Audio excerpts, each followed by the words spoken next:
Hola amiguitos, saludos, bienvenidos. Bueno, para continuar, hoy va a ser el último día porque voy a empezar con otro libro, ¿no? Hoy voy a leer otra lectura de este libro de 1929 que se titula Las víboras de Aníbal y está escrita por Jaime Balmes, creo. Sí, Jaime Balmes. Bueno, en primer lugar, por si alguien no sabe quién fue Aníbal, Aníbal nació en el 2047 a.C. y murió en el 183 a.C.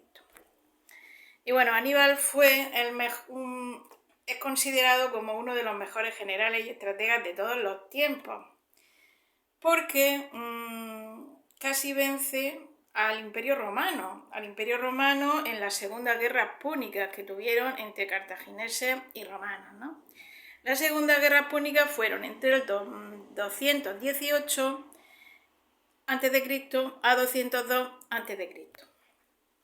Bueno, es considerado uno de los mejores, incluso sus tácticas de guerra se estudian hoy en día todavía, ¿no? Es sobre él sobre quien voy a leer. Bueno, el Imperio Romano en aquellos tiempos, en el 218, cuando las guerras púnicas, era todavía una república, lo que significa que tenía una cierta democracia, ¿no?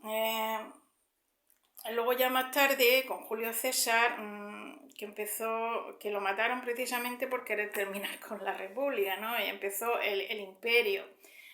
El imperio era el poder del emperador, ¿no? Era como una dictadura. Pero durante la República el órgano de gobierno era el Senado. Y el Senado estaba compuesto por patricios, que eran ciudadanos que no trabajaban, que eran los ricos, ¿no? Y se dedicaban a cultivarse. Por ejemplo, Cicerón, Catón, pues fueron senadores de Roma, ¿no? Y en la época de la República tenían poder. También luego había otra clase social que eran los plebeyos y si llegaban a ser cónsules, creo, si llegaban a tener muchas hazañas en la guerra a favor de Roma, pues también llegaban a ser, podían ser senadores, ¿no? Se accedían a cónsul. Existía también la dictadura, la institución de la dictadura, que Mario y Silo fueron dictadores, pero era durante un año, o sea, cuando había muchos problemas, muchos conflictos, entonces nombraban un dictador, porque digamos lo que digamos, cuando hay muchos no se ponen de acuerdo, o sea, el gobierno de muchos a veces es, ya lo decía Platón y Sócrates, el gobierno de ninguno, al final se hace el que más chilla o el que se lleva. Y ahora en la democracia, pues el que convence a la gente, pues es el que la gente lo vota, y no es lo mejor para el bien común, sino quien tiene mejor labia, ¿no? La gente, los demagogos son lo que ahora hay en el poder. A mí me gustaba el Senado romano en el sentido de que los senadores tenían que tener autoritas. Autoritas significaba y tenían que ser mayores. Eso se repite mucho también en la antigüedad, ¿no? Un consejo de ancianos, claro, porque los viejos saben más, por ser viejos, tiene mérito.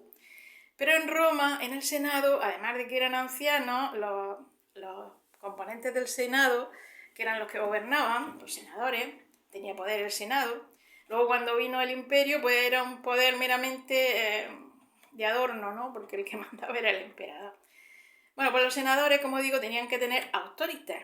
Y autoritas significaba tener buena fama, prestigio, honradez, ¿no? O sea, que una persona que no tuviera honradez no podía pertenecer al Senado. No es como ahora, como los políticos de ahora, que son corruptos y ahí se quedan, no. O sea, yo todo eso me admira a mí de la República Romana. Bueno, pues comentaros también que yo leí hace tiempo, me dio por leer a Plutarco, y como comenté, Plutarco tiene una obra que se llama Vidas paralelas, entonces cogía a un romano y cogía a un griego, contaba su vida y luego los comparaba. Pues creo que leí hace tiempo Fabio Máximo, de Plutarco, ¿no? Y Fabio Máximo fue un general que se enfrentó con Aníbal.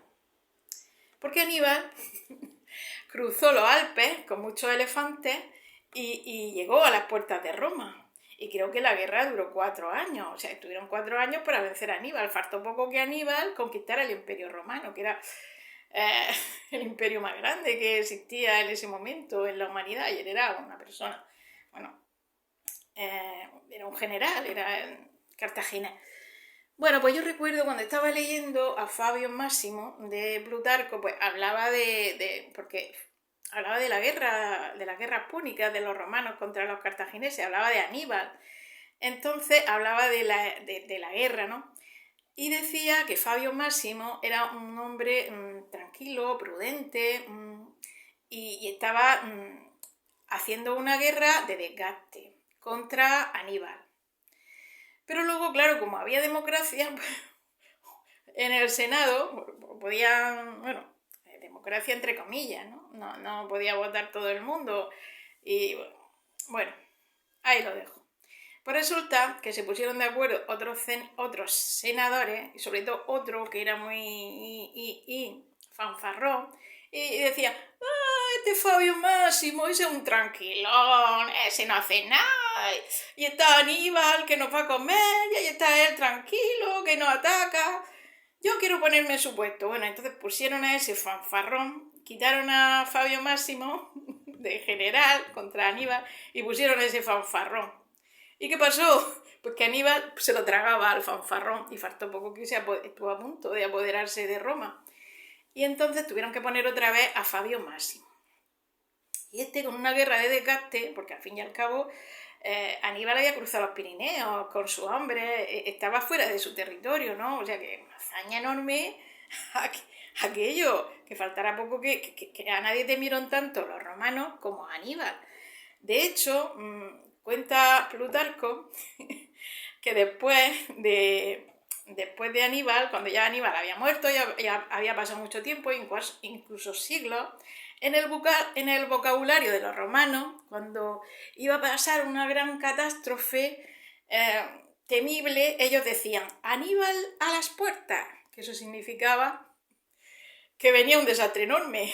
Cuando decían Aníbal a las puertas, después de muchos siglos de morir Aníbal, la gente se asustaba, porque eso significaba que venía una catástrofe enorme. Y bueno, voy a leer Las víboras de Aníbal, ¿vale? Con ese preámbulo. Dice así. Comenzamos la lectura. No os digo que os trasladéis en el tiempo a este momento, porque la verdad es que la gente entonces lo pasaba muy mal. No os trasladéis.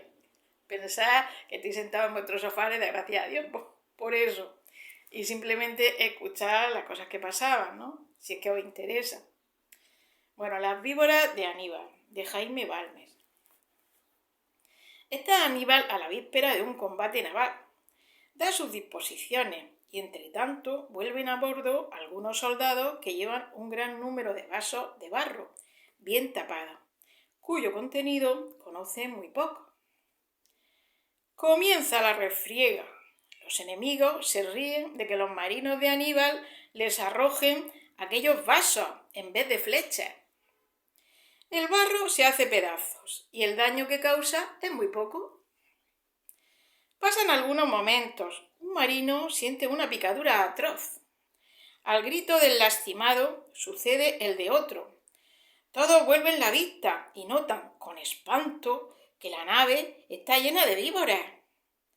Introdúcese el desorden. Aníbal maniobra con destreza y la victoria se decide en su favor. Ciertamente que nadie ignoraba que era posible recoger muchas víboras y encerrarlas en vasos de barro y tirarlas a las naves enemigas. Pero la ocurrencia solo la tuvo el astuto Aníbal. Y él sin duda encontró el infernal ardid, sin razonamiento ni cavilaciones. Bástóle tal vez que alguien mentase la palabra víbora, para atinar desde luego en que este reptil podría servirle de excelente auxiliar. Y ahora aquí es como una moraleja, ¿no? Dice, el talento consiste muchas veces en ver una relación que está patente y en la cual nadie atina. Bueno, amiguitos, espero que os haya gustado. Saludos y besitos.